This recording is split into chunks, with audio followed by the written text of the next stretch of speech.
to food historians, cookies were created by accident when small dollops of cake batter were used to test oven temperatures back in 7th century Persia. Now, the word cookie is Dutch, koekje. When translated, actually means small cakes. And what better way to share the joys of the season than with a cookie swap? Good Housekeeping will inspire you to make cookie swapping part of your family tradition with their new timely book, The Great Christmas Cookie Swap Cookbook.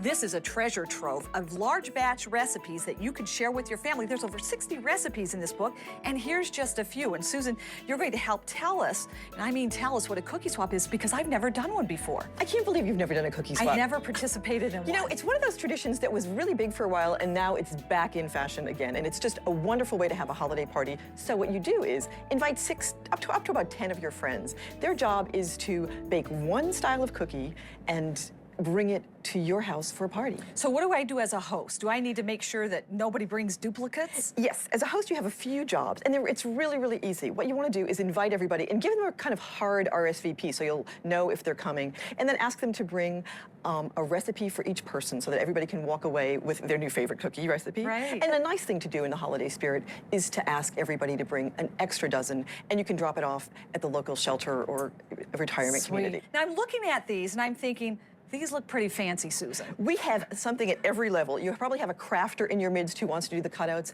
and you may have somebody who just wants to bake bar cookies, and we've got it all. Then this is a cutout, a really simple cutout that's got some nuts in it, and you're making a sandwich cookie. It looks so beautiful. A classic gingerbread that you can decorate up or down. You could have them plain, you could put little faces. And these are just sugar cookies that you can decorate with just sugars, or you can do frosting. And then you've got a drop cookie, a classic oatmeal raisin cookie that everybody loves. I love it. Okay, so you're going to share one of your favorite recipes. I am. Let's go. All right, Rebecca. I don't know if you remember these. They're sometimes called Mexican wedding cakes, Russian tea cakes. They're those little shortbread ones that are rolled in confectioner's sugar. My mother made these, but she was Austrian.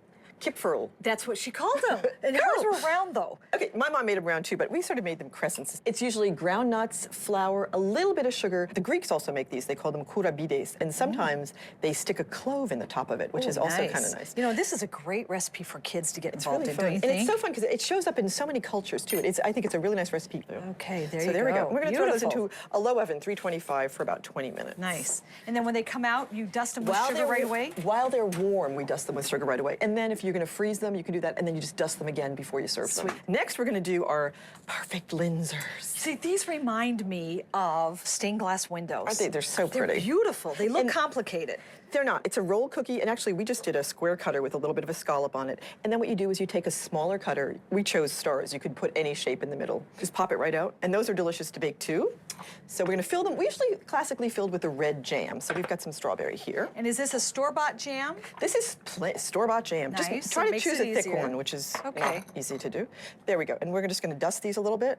Just the tops? Just the tops. And if you want, you can pull one of the bottoms and just take the flat side and start putting a little bit of jam on it. And then you want to serve these right away, or how would we store these with the These jam? you want to serve within 3 days, or else you can freeze them between layers of wax paper. They freeze beautifully. Okay. You can freeze them filled or unfilled. Here, I'll do this for you. Thank you, my dear. Nice. That looks good. Okay, Right, so you get the these feel. are just lovely. These are really easy. Now, you know what? You haven't even offered me a taste yet. I can't sit here with all these cookies and not be able to sink my teeth into something. Okay. Which one? I was trying to hold off, but how about oatmeal raisin? Ooh, I love that. oatmeal raisin. Like, So this is childhood one of your favorite fabulous of mine. recipes, right? In the book. This is just holidays all over. Now, if you'd like more great cookie swapping recipes, be sure to check out the latest issue of Good Housekeeping magazine.